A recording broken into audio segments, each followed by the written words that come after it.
नमस्कार, आप देख रहे हैं देश की बात और मैं हूं नगमा।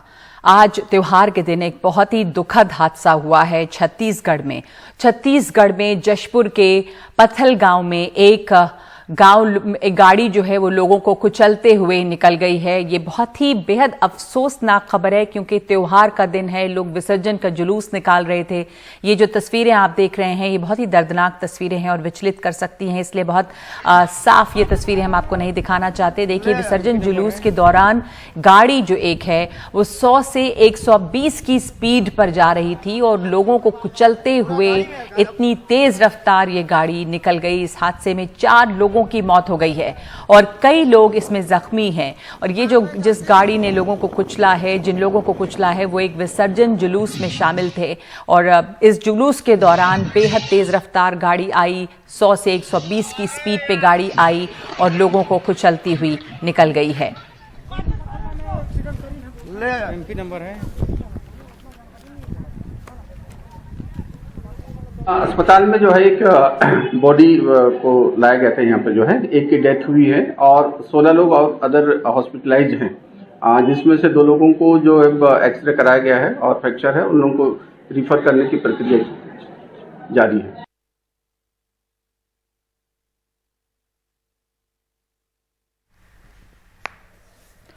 और इस वक्त हमारे साथ जुड़ रहे हैं हमारे सहयोगी सोमेश पटेल। सोमेश, ये बहुत बेहद दर्दनाक हादसा त्योहार के दिन जब विसर्जन का जुलूस निकला हुआ था और उस वक्त एक तेज रफ्तार कार आती है, जिस तस्वीरों में दिख रहा है बेहद तेज रफ्तार कार और लोगों के कुचल के जाती है। इस बहुत ही दुखद हादसे के बारे में और क्या जानकारियां सामने आई हैं?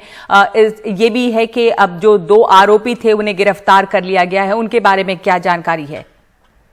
जी नगमा, आपको बताना चाहूंगा, छत्तीसगढ़ के जशपुर जिले से एक तेज रफ्तार कार ने धार्मिक जुलूस में शामिल लोगों को कुचल दिया। जुलूस में शामिल करीब 150 जो लोग थे दुर्गा विसर्जन के लिए जा रहे थे। कार की टक्कर से एक व्यक्ति की मौके पर मौत भी हो गई और जबकि 26 से ज्यादा लोग घायल हो गए। इसमें से जो गंभीर लोग थे 4 लोग गंभीर बताए जा रहे हैं। घटना जशपुर जिले के पत्थल गाँव में हुई है और इस घटना के बाद लोगों ने कार को आग के हवाले कर दिया है और जानकारी के मुताबिक इस कार में गांजा भरा हुआ था। जो स्थानीय कलेक्टर हैं रितेश अग्रवाल, उन्होंने वहां पर स्थानीय लोगों को समझाइश भी दिया है और बताया है कि आप शांति बनाए रखें।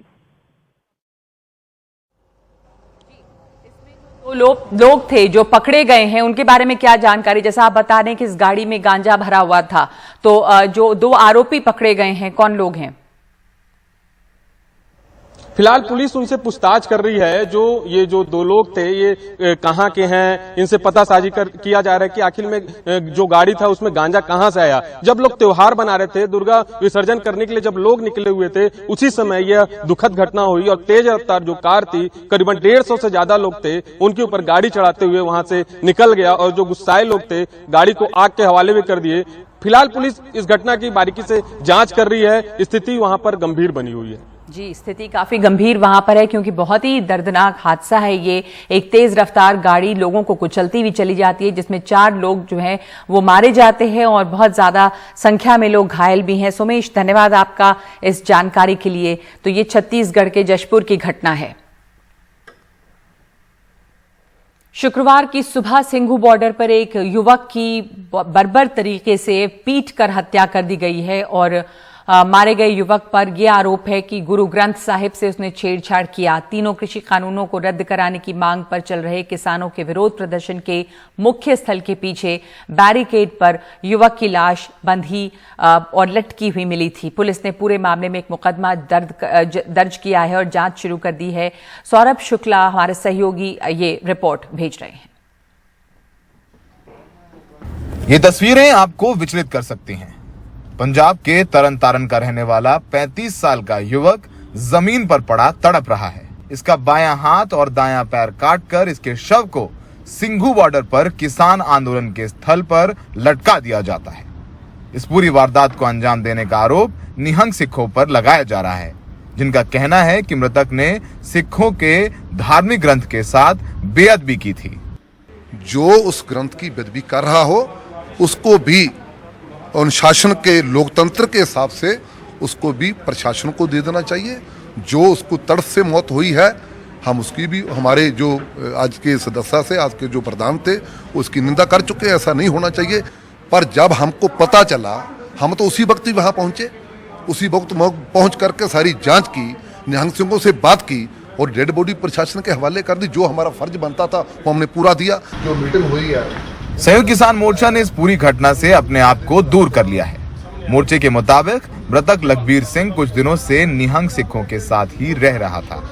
साथ ही साथ संयुक्त किसान मोर्चा ने इस घटना की निंदा करते हुए पुलिस का सहयोग करने की बात भी की है। ऐसी हत्या की, नृशंस हत्या की जितनी निंदा की जाए वो कम है। संयुक्त किसान मोर्चा ने बयान देकर स्पष्ट कर दिया है कि इस हत्या में इन्वॉल्व जो निहंग ग्रुप है उससे संयुक्त किसान मोर्चा का, इस आंदोलन का कोई लेना देना नहीं है। अब धर्म ग्रंथ की बेहद भी गंभीर मामला है, लेकिन पुलिस में जाके रिपोर्ट कीजिए। अपने हाथ में कानून लेके हत्या की किसी को जिम्मेवारी नहीं है। पूरे मामले पर पुलिस ने हत्या की धाराओं में मुकदमा दर्ज कर लिया है। सिंघू बॉर्डर पर पुलिस की भारी तैनाती भी है। फॉरेंसिक टीम भी मौके पर जांच के लिए पहुंची है। पुलिस का कहना है कि कुछ आरोपियों की पहचान की गई है और जल्द उनकी गिरफ्तारी की जाएगी। हमारे पास कुछ सस्पेक्ट्स हैं और वी आर वेरी होपफुल। हमारे पास लाइन ऑफ इन्वेस्टिगेशन हमारी खुली हुई है। We have suspects before names of suspects. जो अभी तक पता लगा है उसका नाम लखबीर सिंह है, जो जिला तरन तारण का रहने वाला था और वो यहाँ पर कब से था कब से नहीं था इसके बारे में हमारी तहकीकात। कोई हिरासत में है अभी तक? देखिए, हम we are very soon we are hopeful of making arrest. हमारी जिस भी संबंधित व्यक्ति से बात करने की जरूरत पड़ेगी हम कर रहे हैं। जिस जगह ये वारदात हुई वहां सीसीटीवी भी लगे हुए हैं, लेकिन मामला धार्मिक है तो पुलिस भी बड़े एहतियात के साथ जांच कर रही है। संयुक्त किसान मोर्चा का कहना है कि इस घटना के पीछे कोई साजिश हो सकती है। पूरे आंदोलन को धार्मिक रूप देने की कोशिश हो रही है। लेकिन सबसे बड़ा सवाल ये है कि जब कुछ अच्छा होता है आंदोलन में तो जो किसान संगठन है वो उस पर अपनी पीठ थपथपाते हैं, लेकिन जब इतनी दर्दनाक घटना हुई है तो उससे अपना पल्ला नहीं झाड़ सकते। यही वजह है कि वो बैकफुट पर हैं और उन्हें बार बार सामने आकर के सफाई देनी पड़ रही है। सहयोगी मनु नेहर के साथ सिंघू बॉर्डर में सौरभ शुक्ला, एनडीटीवी इंडिया। तो त्योहार के दिन आज जिस तरह की घटनाएं जो हैं वो सामने आई हैं, एक जशपुर का मामला देखा बहुत ही दर्दनाक, और दूसरा ये जो यहाँ सिंघू बॉर्डर पे हुआ है। इस वक्त देश की बात में हम एक ब्रेक ले रहे हैं। ब्रेक के बाद आपको ले चलेंगे, रावण जलाया जा रहा है यहाँ दिल्ली में, लव कुश रामलीला है वहाँ का नज़ारा दिखाएंगे आपको।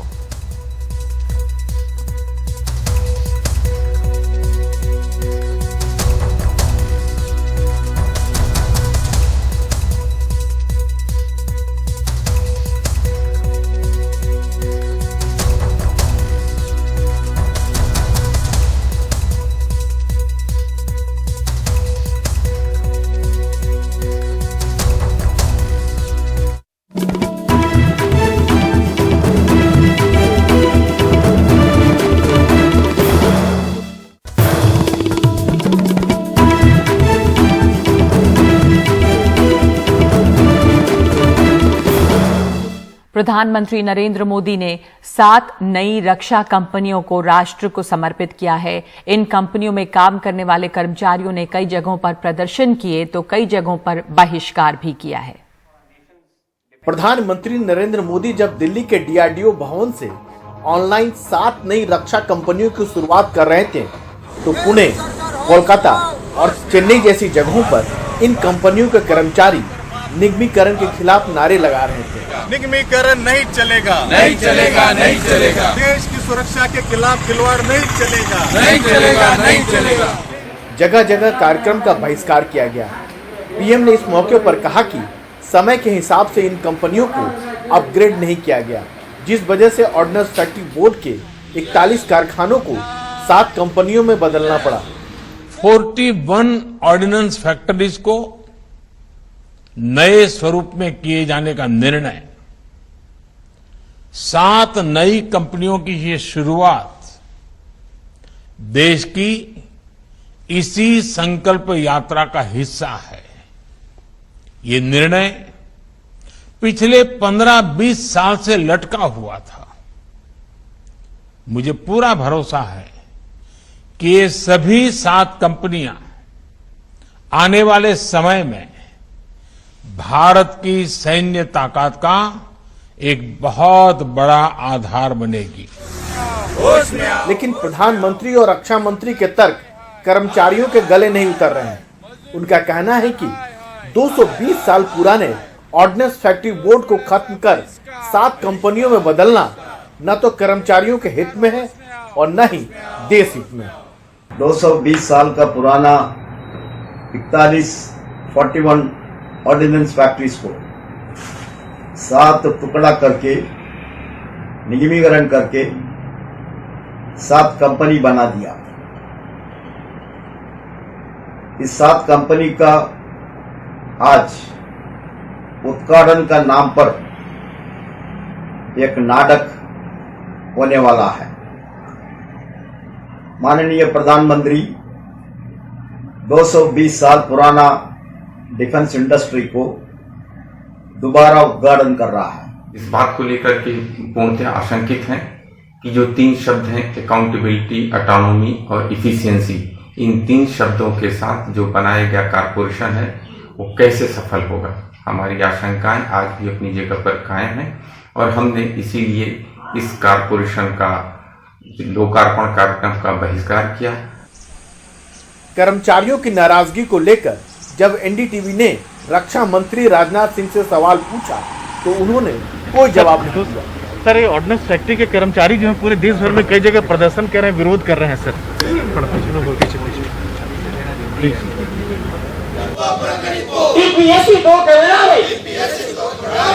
अब तो सरकार के इस फैसले के खिलाफ लेफ्ट और बीजेपी से जुड़े मजदूर संगठन हाईकोर्ट से लेकर सुप्रीम कोर्ट तक में चले गए हैं। आवाज उठाने की आजादी छीनी तो अदालत पहुंच गए। बताना लाजमी है ये बात उनकी है जो सीमा पर बाहरी दुश्मनों से हिफाजत करने वालों के लिए साजो सामान बनाते हैं, फिलहाल घर के भीतर परेशान हैं। नई दिल्ली में कैमरामैन जेवियर थॉमस के साथ राजीव रंजन, एनडीटीवी इंडिया।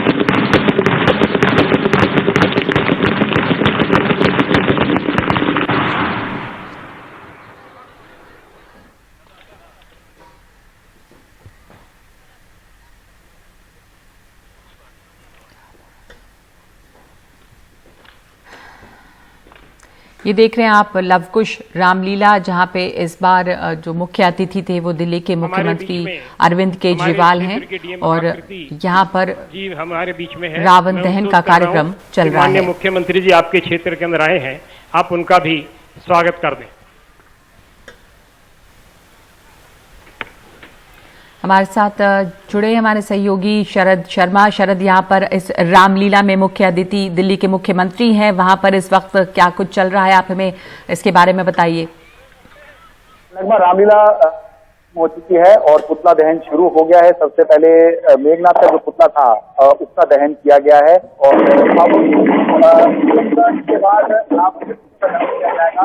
अहम बात यह है पिछले साल गैप था रामलीला तो रामलीला हुई नहीं लाई जो दूसरों का दहन था रावण दहन नहीं पाया था, लेकिन इस बार हालात ठीक है तो इस बार और प्रतिबंधों के साथ में दिल्ली में रामलीला हुई दहन का भी कार्यक्रम हुआ है और उसी के तहत बहुत कम लोग रामलीला में आए, लेकिन ये कहा जाए कि एक बीच में जो गैपियर आया था उसके बाद जो है वो सुधार हो गई है और अब यहाँ पर 2 है। अब रावण का पुतला जलने के साथ ही जो पूरी रामलीला है वो अपनी संपन्न होने की तरफ बढ़ रही है। जी, कुंभकर्ण और मेघनाथ का पुतला जलाया जाता है और उसके बाद रावण दहन होता है। यहाँ पे अरविंद केजरीवाल पहुंचे हैं, मुख्यमंत्री अरविंद केजरीवाल। ये लवकुश रामलीला का दृश्य आप देख रहे हैं, जहां पे अब मेघनाथ और कुंभकर्ण के पुतले जलाए गए हैं, रावण का दहन होगा। उसके बाद केजरीवाल को यहाँ पे क्रेन के जरिए एंट्री दी गई है। तो एक एक करके जो 3 पुतले खड़े थे, कुंभकर्ण और मेघनाथ के पुतले जलाए गए हैं। ये लवकुश रामलीला, जहां पर मुख्यमंत्री अरविंद केजरीवाल जो हैं वो खास मेहमान मुख्य अतिथि के तौर पे पहुंचे हैं। और यहां देखिए आप अरविंद केजरीवाल को देख रहे हैं तीर धनुष के साथ, और रावण दहन का कार्यक्रम जो है वो यहाँ रामचंद्र भगवान की।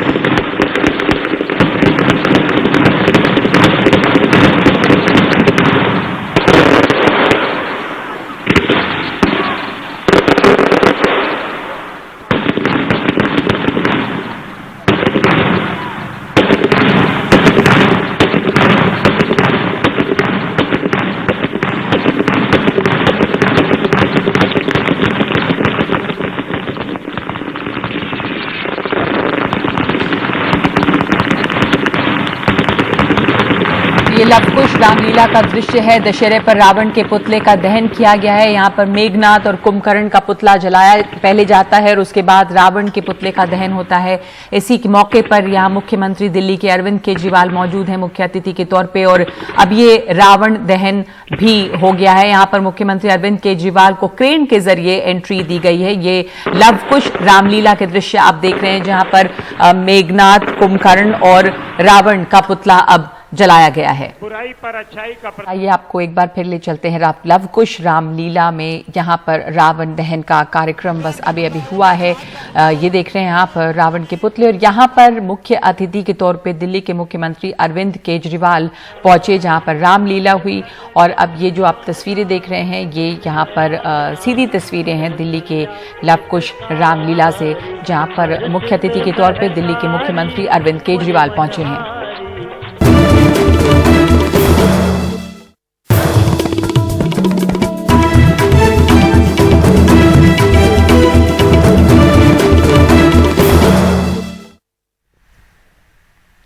कोरोना की वजह से इस बार भी मैसूर का विश्व प्रसिद्ध दशहरा जो है वो उस धूमधाम से नहीं मनाया गया और इसकी रौनक थोड़ी फीकी पड़ी है। ये मैसूर का दशहरा दुनिया भर में मशहूर है। इसे देखने के लिए लोग दूर दूर से आते हैं। शाही सवारी निकलती है।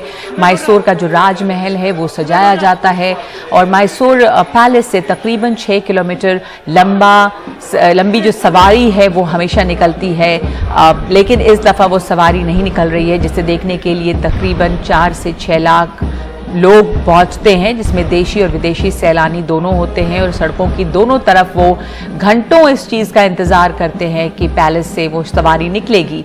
पिछले साल की ही तरह इस बार भी दशहरे का सारा कार्यक्रम मैसूर के राजमहल के अंदर ही सीमित कर दिया गया है, और सिर्फ 500 लोगों को ही विशेष पास दिए गए हैं।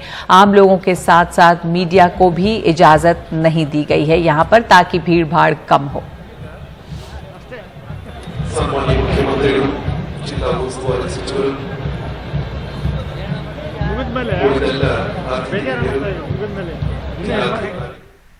देश की बात में इस वक्त इतना ही। एक ब्रेक के बाद देखिए कॉफी एंड क्रिप्टो।